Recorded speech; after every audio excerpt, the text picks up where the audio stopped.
We'll try again tomorrow. She just needs to sign those damn papers. And if she doesn't, we'll make her. A man's voice. With what we put in the wine, she'll be too groggy to think straight. The words hit me before I even reached the kitchen doorway. Muffled but clear enough. Voices I knew too well. My husband. His mother. Their tones low, urgent, coiled with irritation. I froze in the hallway. My hand tightened around the phone. My pulse went electric. Then silence. Chairs scraping. The hiss of a knife against a cutting board.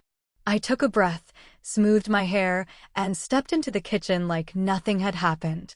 The air felt heavier than before. Warm, but thick. The smell of oranges and brewed coffee swirled together with something else, something chemical I couldn't name. Tyler sat at the island, hunched over his phone like a teenager hiding bad grades. When I appeared, he glanced up with an exaggerated smile. "There you are," he said brightly. "We thought you were still changing." Margaret stood at the counter, slicing oranges with a precision that didn't match her usual "I don't do kitchen work" attitude. She didn't usually touch knives, she pointed at them. But tonight she was carving fruit into symmetrical wedges like she was prepping for guests. My eyes went to the table.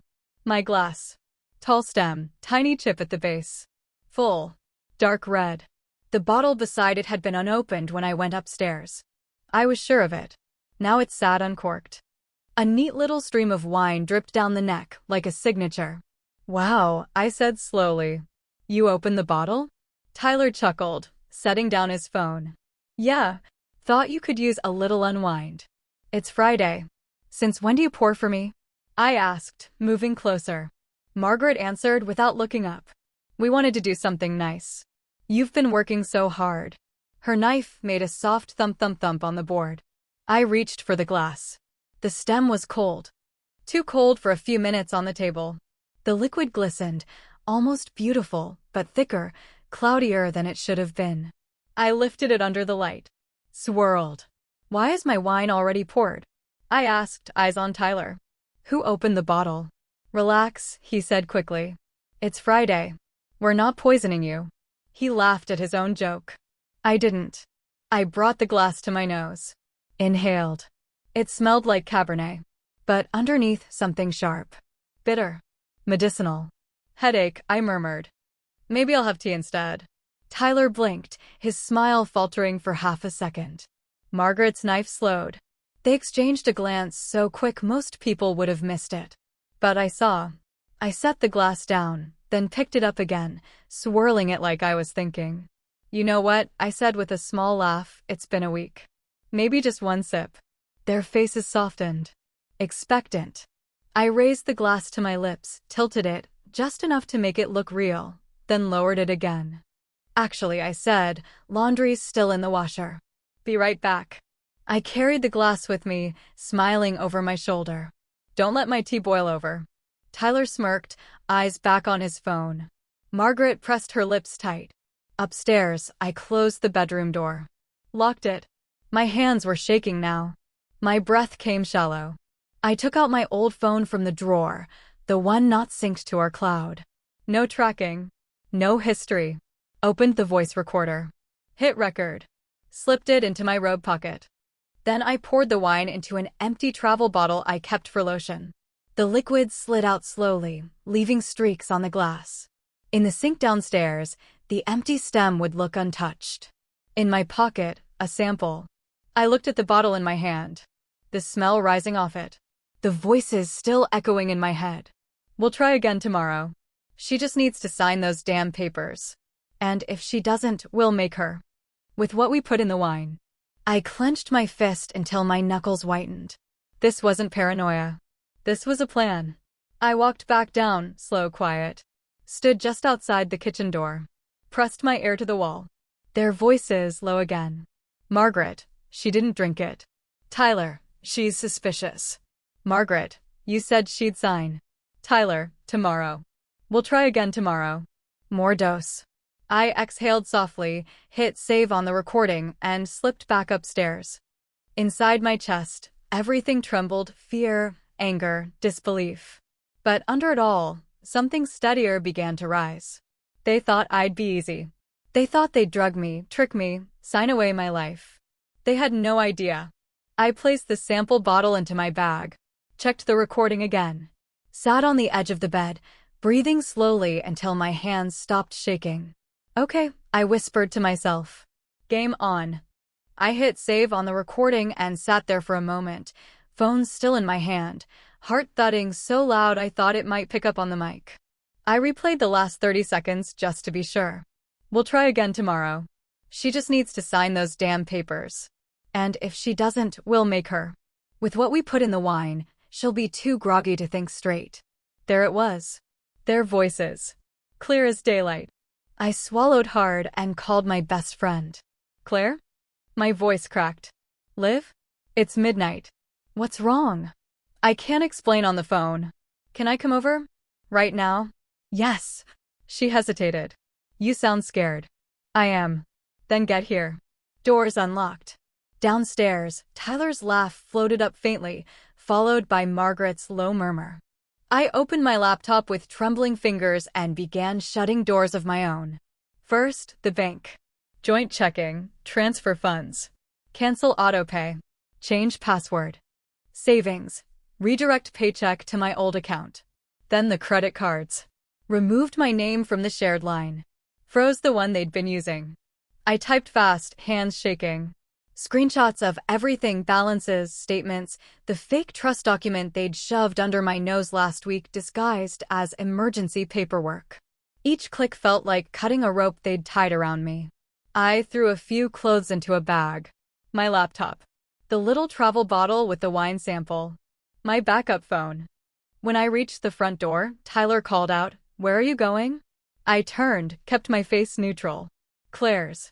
She's sick. Needs me. He frowned. At this hour? Just for the night. Margaret peeked from the kitchen doorway. Leave your keys, dear. In case we need to grab something for you. I smiled tightly. No need. Then I walked out.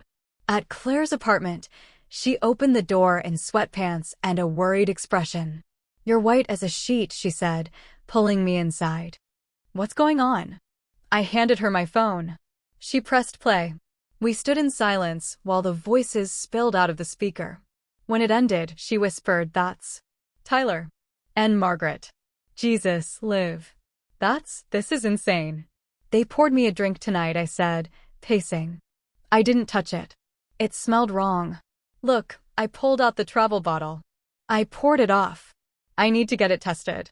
Claire stared at me. You think they were trying to drug you? I don't think. I know. She grabbed my hands. You're staying here. We'll figure this out. The next morning, we sat at her kitchen table, the sample bottle between us. First step, she said, test this. I don't even know where. I do. She pulled out her phone. My cousin works at a lab. No names, no questions. We can drop it off today. I exhaled. Okay. And you need a lawyer, she added. A real one. I've never. Call. Before they try something else.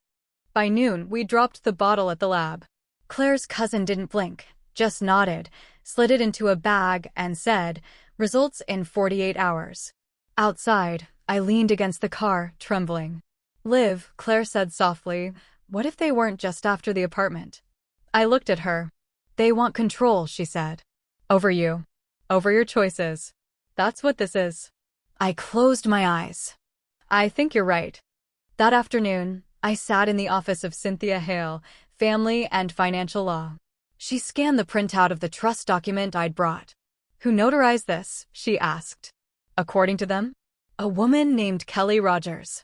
Cynthia's eyebrow arched. She moved to Belize last year. No active license. This is fraudulent. She set the papers down. You're in danger, Miss Turner. Financially and maybe physically. I need to protect myself, I said. And my apartment. Then we start here.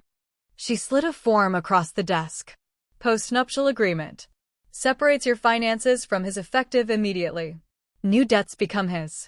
Your income stays yours. We also file a notice of ownership verification with the county, put a hold on any transfer attempts. I stared at the form. He'll never sign. Frame it as protection for him. He will. Back at Claire's that night, We curled on the couch like college kids. She handed me tea. You okay? No, I said. But I'm awake. She nodded toward my phone. You're really going to do this? I already started. Bank accounts are mine. Paycheck's mine. Lawyers on it. In 48 hours, I'll know what they tried to give me. And then, I said quietly, I stopped playing nice. 2 days later, the lab emailed the report. I opened it on Claire's laptop, hands cold. Detected, diazepam, high dose. Enough to knock me out for hours. I sat back, breathing shallow. Claire read over my shoulder. Oh my God. Liv. They were going to drug me, I whispered. Sign whatever they needed. Maybe worse. I closed the laptop slowly. My hands had stopped trembling. They wanted my apartment, I said. But what they really wanted was me compliant. Quiet. Useful. Claire squeezed my hand. What are you going to do? I looked at her, a steady burn in my chest. I'm going to make sure they never get either. When I walked through the front door, everything looked staged. Too clean. Too quiet. Too ready. Tyler was setting the table. Margaret stood by the counter, holding a decanter like she was hosting a wine tasting. They both looked up, smiling. You're home early, Tyler said, like he hadn't noticed I'd been gone for 3 days. Claire's fine now, I said. I thought I'd sleep in my own bed tonight. Margaret's smile twitched. Of course. There's no place like home. My apartment. My grandmother's apartment. The one they were trying to steal. I dropped my bag by the door, walked slowly into the kitchen. I opened the red, Tyler said, holding up the bottle. Thought we could finally relax. He was trying to sound casual, but his fingers trembled slightly as he poured. Yeah, I said, taking the glass. I think I'm ready. His smile faltered for half a second, then returned. Good. Margaret placed a folder on the table. Thick. Manila. Too tidy. Some paperwork we've been meaning to go over, she said, almost offhand. Just estate stuff. No pressure. I glanced at it. Now. Better now than never, Tyler said. You'll feel better once it's all settled. He sat down across from me. I took the seat slowly. Glass in hand. Smile on my face. I tilted the wine to my lips, let it touch, but not pass. Swallowed nothing. And smiled wider. I've been thinking, I said softly, maybe it is time we get everything in writing. Relief flooded Tyler's face. Margaret exhaled like she'd been holding her breath all day. Exactly, she said quickly. No secrets. Just clean records. Tyler slid the folder toward me. It's mostly just signatures. Wanna walk me through it? I asked sweetly. He hesitated. Sure. Of course. I opened the first page. Power of attorney. My name filled in. Already signed. Supposedly by me. I raised an eyebrow. You sure I haven't done this already? Margaret laughed. Oh, no. That's just a placeholder. You'll sign the real one tonight. And this. I flipped to the next page. Irrevocable family trust? Tyler shifted in his chair. Just in case something happens. A formality. Funny, I said, leaning in. It says the property's already in the trust. Already notarized. Margaret went still. Tyler cleared his throat. We just started the process. With my forged signature? Silence. I let it sit. Watched the fear bloom in their eyes. Then slowly, calmly, I reached into my bag and pulled out a small digital recorder. I placed it on the table and pressed play. Their voices spilled into the room. She just needs to sign those damn papers. With what we put in the wine. She'll be too groggy to think straight. Margaret stood so fast her chair scraped the floor. Tyler's mouth opened, but no words came. You recorded us? He finally choked out. You tried to drug me. That's not illegal? I finished for him. It is. Margaret pointed at the recorder. You can't prove it's real. I can prove what's in this wine, I said, pulling the travel bottle from my purse. Lab's already testing it. Tyler's face turned gray. I stood, slow and steady. You thought I was stupid. You thought I'd just drink and sign and forget. I leaned forward. But I don't forget. I document. They stared at me, the predator and his mentor frozen. I'm going to bed, I said calmly. I suggest you both stay on your side of the door tonight. And then I walked out. No more pretending. Tomorrow, I'd go to the police. But tonight, I wanted them to sit with it. I wanted them to sweat. The sun was barely up when I walked into the kitchen. Coffee was already made. Tyler stood by the window, arms crossed. Margaret sat at the dining table, dressed like she hadn't slept. Both of them looked like they'd rehearsed this moment. "Morning," I said flatly. "Sit," Margaret said. I didn't move. Tyler motioned to the seat across from her. "Please." I sat. Slowly. The air felt thick. Tyler slid a folder across the table. "Same one. Same fake papers. We need to talk," he said. "No more games." I opened the folder. Didn't touch the pen. Margaret leaned forward. "We know things got messy," she began. "But we're still family. This doesn't have to be a disaster." I looked at her. "You forged my name. Tried to drug me. I'd call that a disaster." Her lips tightened. "It was for the greater good. You were being difficult." Tyler jumped in. "Look, Liv, no one wants to go to court. That gets ugly for everyone. This way, if you just sign, it all goes away." "You mean I go away?" He ran a hand through his hair. "You're being unfair." "No," I said. "You're being criminals." "Stop it." Margaret snapped. "You think the police care about some emotional wife with a grudge?" Tyler banged his fist on the table. "I'm not going down for this." I didn't flinch. "Then maybe you shouldn't have tried to steal from me." He shoved the folder at me again. "Sign the papers." I stood up. "No." He followed. "This is your last chance, Lauren. I'm not afraid of you." He stepped closer. Too close.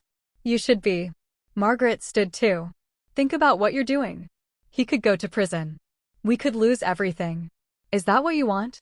You did that to yourselves." Tyler's eyes darkened. He grabbed the folder, threw it at the wall. "You ruined everything," he screamed. I turned to walk away. He grabbed my arm. "Let me go," I said, calm but shaking. He pulled me back, harder. Then it happened. A sharp shove. I lost balance, hit the floor. Pain bloomed in my elbow, then my cheek as I landed. For a second, the world went silent. Then I laughed. Just once. Short. Bitter. Lying on the floor, I looked up at him. "That's who you really are." His face twisted. "You don't get to talk to me like that." He raised his hand. And that's when the front door exploded inward. "Police." "Step back." Officers swarmed the room. Guns drawn. Shouting. "Drop your hands. Get on the ground." Margaret screamed. Tyler froze. "What is this?" I pushed myself up. The officer helped me stand. "Are you all right, ma'am?" I nodded, blood on my lip. "She's lying." Margaret shrieked. "She set us up." "I warned you," I whispered. Tyler stared at me, breath heaving. "You called the cops?" I stared right back. "No. Claire did. With everything I gave her. Recordings. The wine test. The documents. All submitted." "This is insane." Tyler shouted. "You're my wife." "Not anymore." They cuffed him. Margaret fought it, yelling until the door finally shut behind them. And then it was quiet. I stood in the center of the living room, bruised, bloody-lipped, breathless. But free. The courtroom smelled like old paper and worn carpet. I sat at the front with Cynthia, my lawyer. Calm. Focused. A small bruise still visible near my cheekbone. I hadn't bothered to cover it. Across the aisle, Tyler, in a borrowed suit. Alone. Margaret sat behind him, lips tight, arms folded, looking everywhere except at me. The judge, an older woman with sharp eyes and no patience for drama, adjusted her glasses. "We're here regarding Turner versus Jensen, petition for divorce, property ownership dispute, and attempted coercion." Cynthia stood. "Your Honor, we are submitting evidence of attempted transfer of property via forged documents, including a falsified power of attorney and an illegally executed family trust. The respondent also attempted to coerce Ms. Turner under the influence of unprescribed sedatives." She handed the judge a thick file. The judge flipped through, frowning. "These signatures were not verified?" "No, Your Honor. And the notary listed has been retired and out of state for over 2 years." The judge looked at Tyler. Do you dispute this? He cleared his throat. We were trying to protect the family's future. Lauren, she misunderstood. My face didn't change. The judge turned to me. Ms. Turner, did you sign these? No, Your Honor, I said clearly. And I have the audio recordings, lab results, and text messages to prove it. Those have been submitted, Cynthia added. The judge nodded slowly. Margaret suddenly stood up. This is all twisted. She set us up. Ma'am, the judge said sharply, sit down or you will be removed. Margaret sat. The courtroom went quiet. Cynthia stood again. Your Honor, we'd like to call a witness. Tyler turned, confused. The bailiff opened the side door. In walked Derek Franklin, Tyler's former coworker. Tyler's jaw dropped. Derek took the stand, was sworn in, and leaned forward to the mic. I worked with Tyler for 3 years, he said. He talked about the apartment a lot. Said it was locked up in Liv's name, and he just needed her to relax and sign something. Cynthia asked, did he ever mention using medication? Derek nodded. He said Margaret found something that would help. Said once Liv was less combative, things would move faster. Gasps in the gallery. Tyler stood. Derek, what are you doing? I'm telling the truth, Derek said simply. Tyler sank back down. The judge held up a page. This is your signature, Mr. Jensen? He nodded weakly. And this is your mother's? Yes. The judge looked up. Then it's clear. You both conspired to transfer property through deception and attempted chemical coercion. Based on the evidence and testimony, this court rules in favor of Ms. Turner. I exhaled. Not a smile. Not a tear. Just stillness. The judge continued. Ms. Turner is awarded full and uncontested ownership of the property at 14 Eastwood Drive. The fraudulent trust is dissolved. All outstanding debt related to the property falls to the respondents. She paused. And as for criminal charges, that decision is now in the hands of the DA. Margaret let out a noise between a cough and a cry. Tyler stared at the table unmoving. The judge looked at me. Ms. Turner, you've been more than a victim. You've been a strategist. Then, court is adjourned. The gavel fell. As everyone began to shuffle out, Tyler looked up at me for the first time. I never thought you'd actually win, he said quietly. I leaned closer. Just enough for him to hear. That's because you never saw me as your equal. Then I turned. Walked out of the courtroom. First. And didn't look back. 6 months later, I clicked publish. My blog post went live at 9:01 a.m. Red flag, legal, stories of financial betrayal. The title shimmered at the top of the page. Beneath it, my first feature. If he serves you wine and talks about shared assets, get a lawyer before you sip. I closed the laptop. Exhaled. That line had taken the longest. Not because I didn't know what to say, but because it had to be exact. Like everything else in my life now. The blog caught fire within a week. Emails poured in. From women. From men. From retired mothers who admitted they'd once pressured their daughters-in-law for the good of the family. One message simply read, "Thank you for telling it without shame. I needed this." Another. Reading this made me cancel the papers I was about to sign. My readership tripled. A publisher reached out. A podcast producer. Then a university professor who wanted me to guest lecture on coercive control in relationships. But the best part? No one else's name on the paperwork. Just mine. I lived in a new place now. Same city. Different air. A small top-floor condo with sun-soaked windows and a balcony that caught the evening breeze just right. No shared accounts. No forged signatures. No wine I hadn't poured myself. That night, I lit a candle on the balcony. Poured myself a glass of Prosecco. The good kind. The city below hummed like it had forgiven me for staying silent so long. I tucked my legs under me and opened my notebook, not out of habit, but choice. I heard the elevator ding. Footsteps. A knock at the door.